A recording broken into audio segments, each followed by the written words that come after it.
And instead, I wanted to spend a little bit of time with our really good friend, Nikolai. I can't help Nikolai. it. It comes out every time. Nikolai.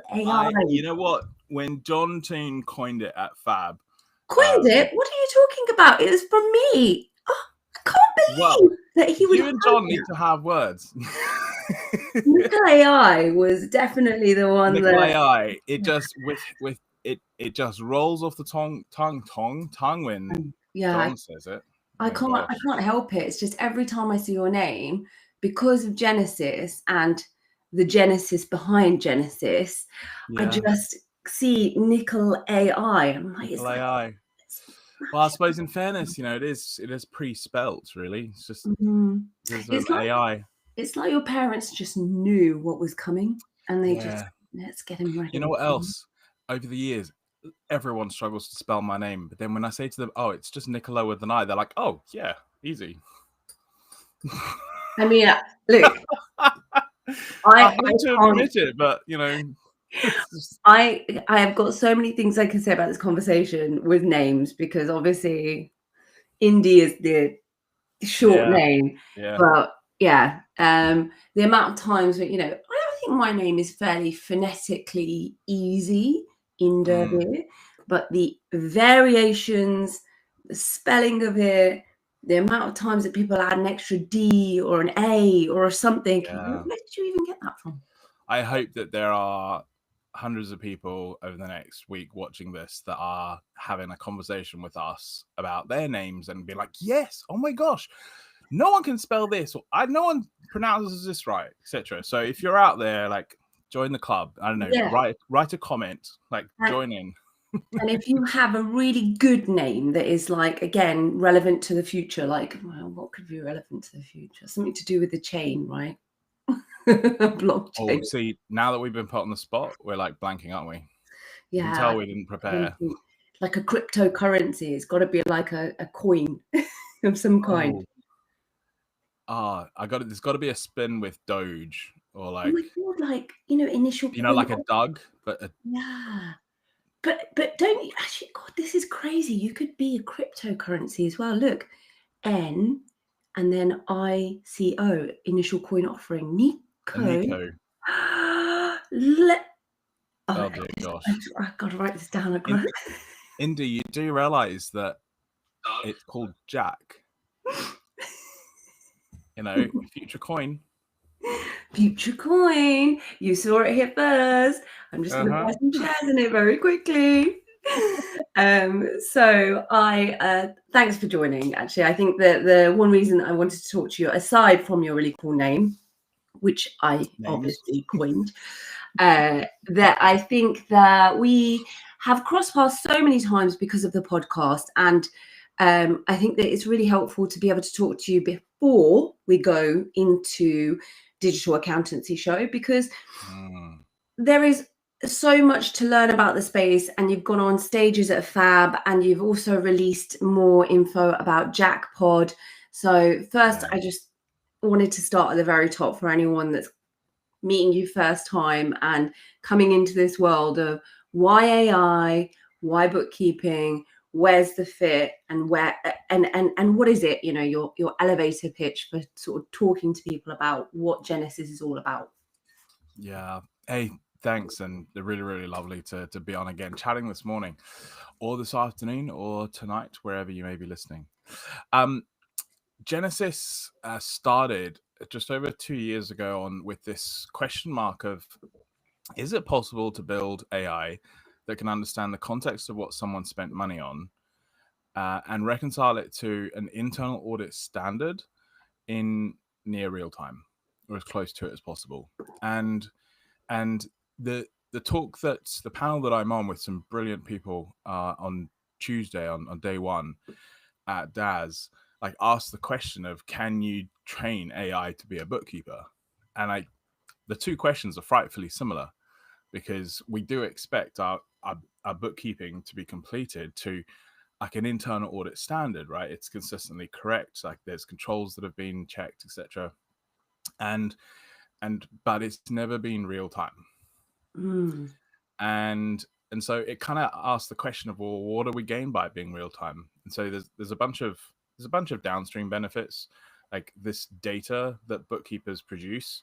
I think bookkeeping as a function is the future kingmaker, because this data, when it's real time, has such a big influence on the way that a company runs their cash flow, their budgets, their access to finance. Like it opens up a whole new opportunity for everyone in our industry to start thinking about the advisory services that we keep talking about. But there is a critical data set which has always been there but never been accessible, and so it's very focused around the calendar of compliance. And like business owners, like they need us, everyone in the industry, to make sure they're compliant. But beyond that, like they've lost a connection with that data and how much it influences their business, especially if they're a business that are trying to grow, or at the other end, a business that is maybe on the rocks a little bit and they've got cash flow problems. And so quite often those owners, they find out too late they've got a cash flow problem. And so that is a huge part of like why we're doing what we're doing. We want this to become real time.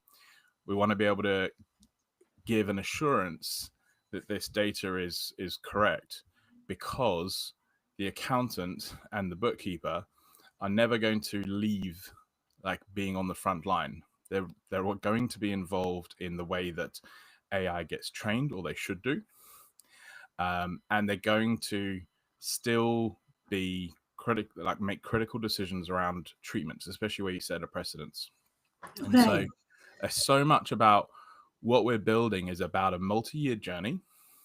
So some of it is a multi-year journey to ensure that there's this successful transition, but not departure, of the institutional knowledge that we all hold in our heads of how a client's ledger needs to be run, that we transfer that to AI, where we retain control of what it learns and why, on a client-by-client basis. Because we fundamentally, like at Genesis, we don't believe, because we've tried it, that you can pre-train AI to just, like take it out of the box, stick it into a client set of accounts, and then for it to somehow magically complete reconciliation and journals to an internal audit standard. Like it's not currently possible with the technology that we know how to use today. When you talk to, and that's helpful to know that you see the role of accountants and bookkeepers within the sphere of the technology. But when you talk to your bookkeeping audience or your accountant audience, does that vary or change in any way in terms of their relationship with the technology, or is it fairly similar in terms of how they interact with it? Now, there is a change that needs to be made. So in the same way that we all changed our workflows and our processes when we left kind of paper ledgers, and cloud came along, but cloud made some really big improvements to like the interface and how easy something is to use, because it could change as like a vendor learned, right? Xero didn't look like Xero today when it was released. And so, whereas with desktop software, when it's installed on your computer, like the process to update the thing is actually like, there's a lot of barriers. And so it was always treated quite differently. With desktop, it was about sort of a major release every year or two, where people would have to upgrade, and there would usually be a charge associated with it. Whereas with cloud, it was like, well, several times a day you could push an update and improve the product. But now AI is all about now the relationship between technology and the human. And unlike cloud and all other SaaS tools, going all the way back to mainframe and IBM's original days, where it was all about the human as the operator, and we're going to give them a tool and we're going to try and make the operator more efficient. But everything started with the operator. They had to initiate. Like as a bit of a laugh, the human had to go 90 and then the computer will come 10. Whereas my vision here in AI is actually this role flips. AI will become the operator and go 90, and the human will come 10. And that role is as an analyst. And that is just as applicable to an accountant as it is to a bookkeeper. And this may be controversial, but your mid seniors who are so involved in review right now, like that changes. Like they're no longer going to play this almost this role with backwards and forwards between the bookkeepers, between clients and bookkeepers and clients, and and making changes. And that's a really fundamental change, which is an opportunity. And some will see it as a threat to like how we resource every single practice, whether it's a specialist bookkeeping or whether it's a full stack service firm. And that's the opportunity that we get to go through now. It's not ready yet, like the full lot. And that's part of like why we released Jackpod, is that what we want to say to people is, look, there is a process. We're learning, you're learning, we're figuring this out, but we now have got a much clearer understanding of not just what's possible, but what you can learn to trust, because it's been through its paces. We know so much more about what we can provide some assurance around, and that's so important. And is that like you said, it's still iterating in its journey, it's on its journey. And so is that why you have something in Jackpod which was slightly akin to some of the plays that we've seen in the space, is around validation of the accuracy, having the human intervention and making sure that that's something that you keep within the business model for this portion of the path? Yeah, look, if for every single, whether you are a sole practitioner or you're a massive firm, everybody actually runs Jackpod or their equivalent, because all Jackpod is taking technology, is taking people who are appropriately trained, and you have to wrap service delivery around it, and you're just delivering this outcome. And for us, what we're saying is that the scope of Jackpod starts with documents, both input from the client, but as well as chasing, all the way through to trial balance. And that within that, those two is the most amount of time, and the most amount of people that typically are involved in it from a value point of view. And so for a lot of firms, it's become a fairly low margin service, but it's still something that we can't just let go of, because then you let go of quality control, understanding, the ability to respond if anything goes wrong, even the ability for a client to call up and go, I've got this question about something, and you know where to look, or you already know the answer. So Jackpod is a hybrid. It's not outsourcing, it's not offshoring, it's not just shifting, well, instead of me doing this task, I'm just going to have this other person do the task. Because at the center of it is Jack, which now starts to learn and then applies how you want each client's ledger to be run. Right. And like there's a really popular saying around like the innovator's dilemma. But we are essentially planning on disrupting ourselves with Jackpod, because number one, for us, it's actually like we're running what you're running. But we don't sell it to industry. It's only for practice. And so this is the most fabulous source of R&D for us. Like it's been transformational. The speed at which we're now going, and the shift in focus that we've had the last 3 months has been awesome to see. But in 12 to 18 months time, we actually anticipate a lot of practices to roll back Jackpod and take back control of Jack and its training, because your team have learnt how to train Jack, how to use it, and you've been able to adapt your resourcing around that. And the people that you need to retain on your team, like in 12, 18 months, are your best bookkeepers. And we think that they are the people who should be, over the next 18 months, handling every new client, because they need more, those clients need more attention. They need more nurturing. You're learning like what's going on in their accounts just as much. And they need to experience your brand, your people, and they need to be focused. And so if you're in growth mode and you're trying to grow, then like this transition between Jack to Jack Pod hopefully becomes an opportunity where your people drive Jack and all of the new experience, and giving someone lots of attention and figuring out what all those nuances are, and then you're just handing it over to Jack Pod, and then you're moving to the next set of clients that are coming in for growth. But to date, everyone's had to like bring all these services together, and everyone's focused on like a portfolio approach of, okay, well, you're going to look after these clients, and then, well, what do you do when 5 new clients arrive and you got to respond? And so, yeah, Jack Pod is as much of a really good use for us for the R&D as I think it is the opportunity for us as an industry to grow and have a brilliant experience for clients that are joining. Yeah.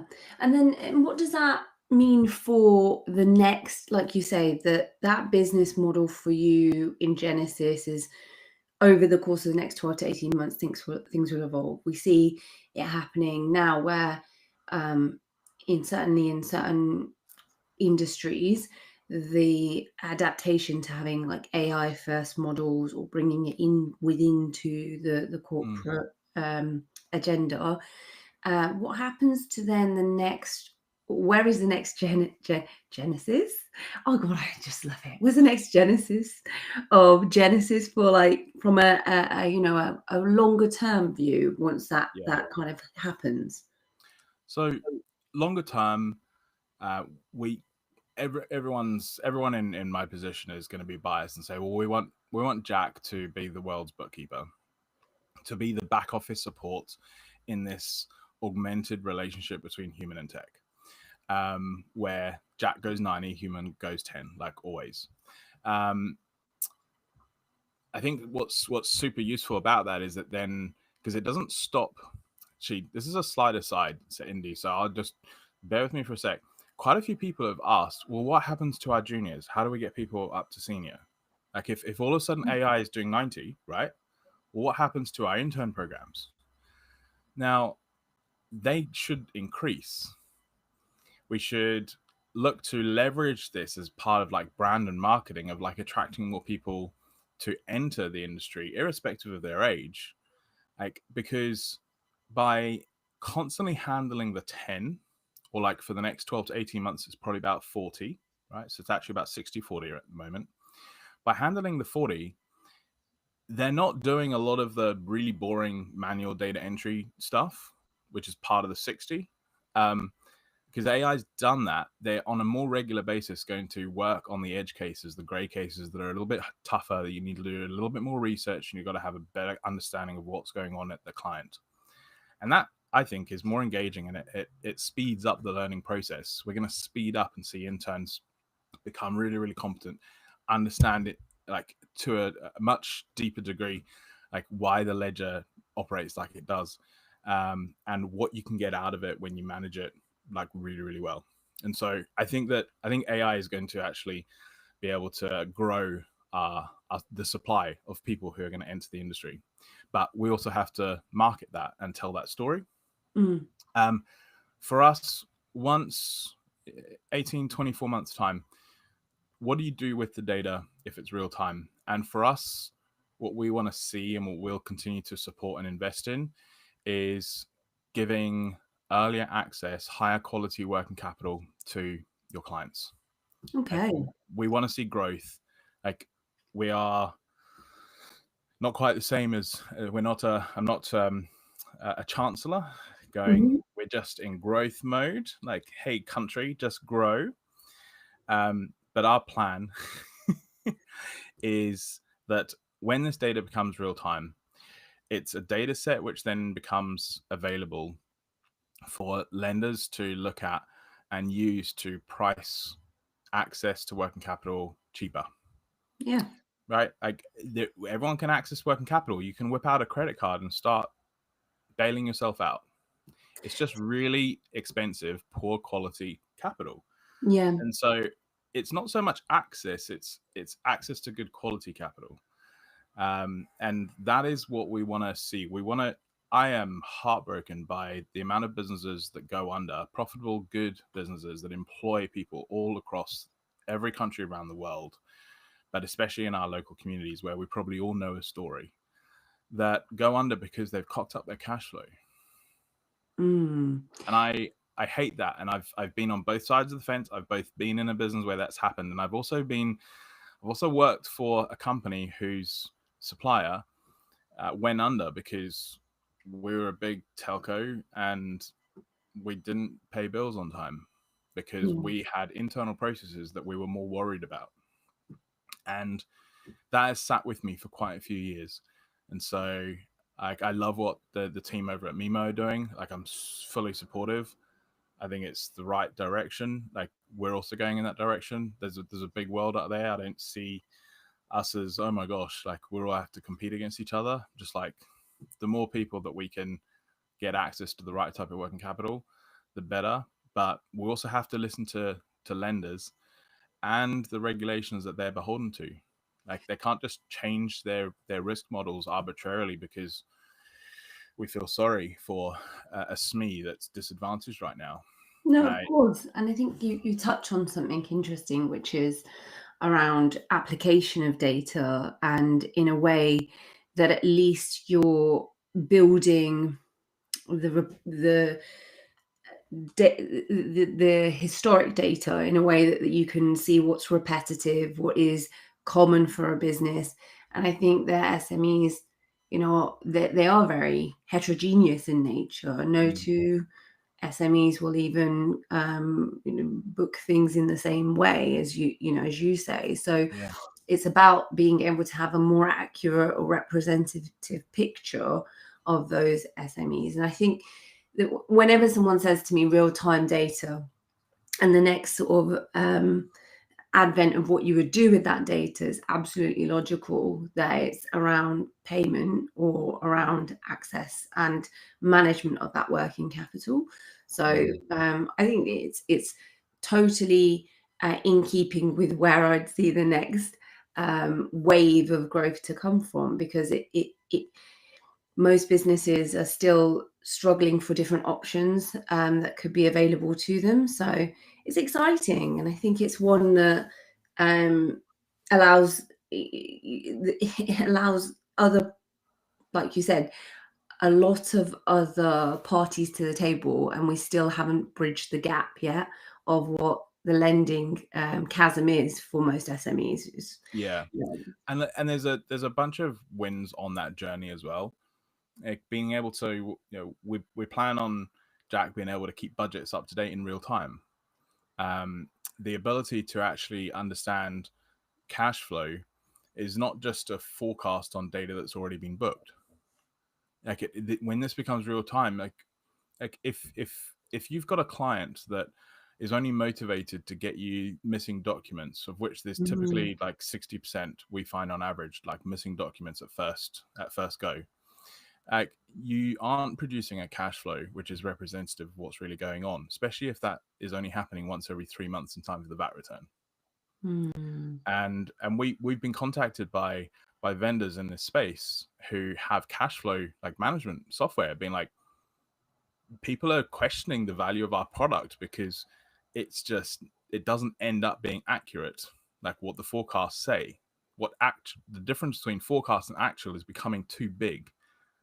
And so if that is happening, well, what about the business owner who's kind of left high and dry, and where their passion, their baby, like, ends up being funded by credit cards? And that's silly. It really is.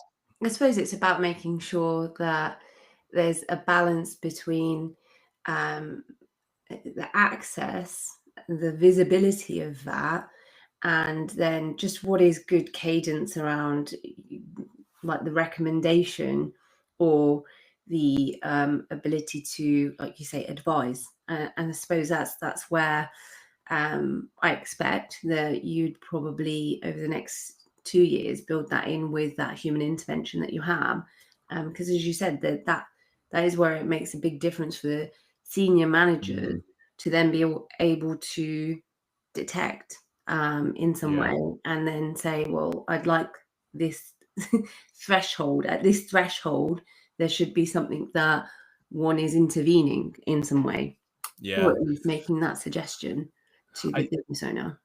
I think there's also the challenge of, well, and there might be a lot of people out there saying, oh, well, it's all very well to talk about like real time, but what happens if the documents are still missing? Like, where's the, what are you going to do? Like, well, my client just doesn't respond.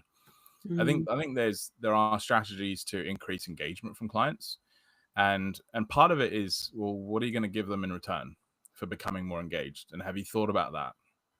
And so, like, we're at DAS. There's a slight plug here. 4:30 demo stage 1. Like, we're going to show what we've built for step 1 to like radically transform the way that clients get chased for documents, where AI is inside the workflow, where it happens with very little human intervention. And part of that is because like we feel your pain. Like when we run Jackpod, which we've been doing for the last now 7 months, is we're spending also a lot of time chasing missing documents. Like, we know that, and so we've done something about it, and that's what I love about this opportunity with Jackpod, is that we're essentially going to take ourselves out of the whole process. Like, we won't need the team that we've got, but at the same time, like we don't have that many people involved in running Jackpod, because we already kind of go 60-40. It's not 90-10. And so we're also building a playbook, and something that we've been thinking about and that we want to do is actually just start releasing our playbook for interesting. Like, well, this is how we built Jackpod. These are the metrics that we're hitting. Like this, we're gonna share our gross margin in the product as well, because it's a blueprint. Like, we're not trying to take over bookkeeping. We want to give you the tool for it to go 90-10, but we also want to prove that it works, and that the application of AI, because that's been such a big question, right, over the last couple of years of AI. Like, there's, and where's it supposed to fit in my workflow? How do I actually put it in? How do I measure a benefit? Like, it can't just be sort of the co-pilot of, well, hey, pay $20-$30 extra a month and have this co-pilot which gives you this blank white box, ask me a question. You're like, that's the operator, me, having to initiate something. Whereas I think the opportunity with AI, it has to be the opposite. AI has to talk to us first. It has to go 90. And I'm going to be really like, we've got a lot of people, amazing people across the industry that have been on this journey for us for like more than 12 months. And so we're building this in partnership, but we are also part of, like, we need to be able to tell the story of, we'll tell you, well, this is what software can do today. This is what we're going to try and make it do tomorrow. And I feel very privileged that we get to be part of that journey of defining what that is.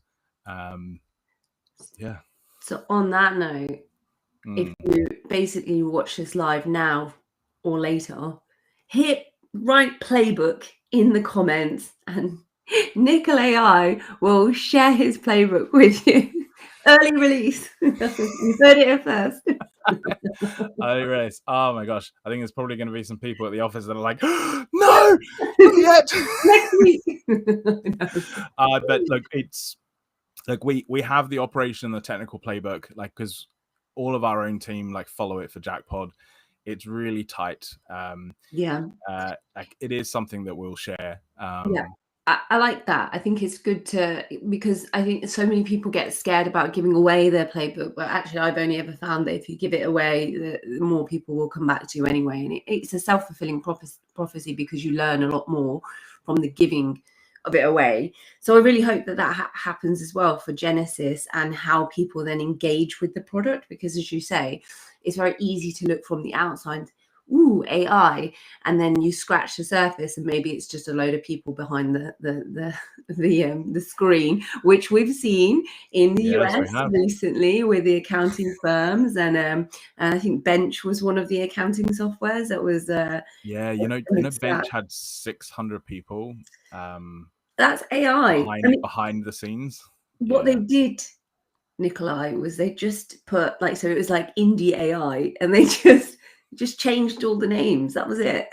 Yeah, I think the US has got a bigger problem because they don't have any VAT to deal with in the supply chain. So much of the focus is on categorization, Yeah. and they're just using historical data to decide what to do in future. Like, how is that different to a rule? Like what we already have, like that's not moving anything forward. And what we know and we consistently see is that the problem with the rule is that it doesn't know when it's been applied incorrectly, and Yeah. so it's led to a degradation of trust by our industry in them. And so there's only certain types of invoices that you're prepared to put a rule on, and that's completely defeated the original point of the rule. And so it's just retained this massive investment in humans that have to be present if you're going to like complete bookkeeping to a high standard. And that's this like little hybrid niche where Jackpod will fit in, and where others that are building in the same space as us like need to address, is that we can't have a system which suffers from the same problem as a rule, that actually you never maintain trust and you've always got to like verify. We'll never actually change. We'll never make bookkeeping real time if that's the only way we can build this. So that's the challenge for all of us to achieve. Hey, I'm with you on the same path when it comes to access to capital and everything that real-time data can do. So bring it on. Thank you for joining me on the live this morning, and also look forward to seeing you at DAS next week, and anyone else that is going to be there at DAS. If you want to know more about Genesis, Jackpod, see the early preview. So you're saying stage 1 on the first day? Yeah, so demo stage 1 on Tuesday the 1st. We're live at 10:30 a.m, but the big reveal is going to be at 4:30 p.m. day 1, so just before the drinks. So hopefully everyone will stick around.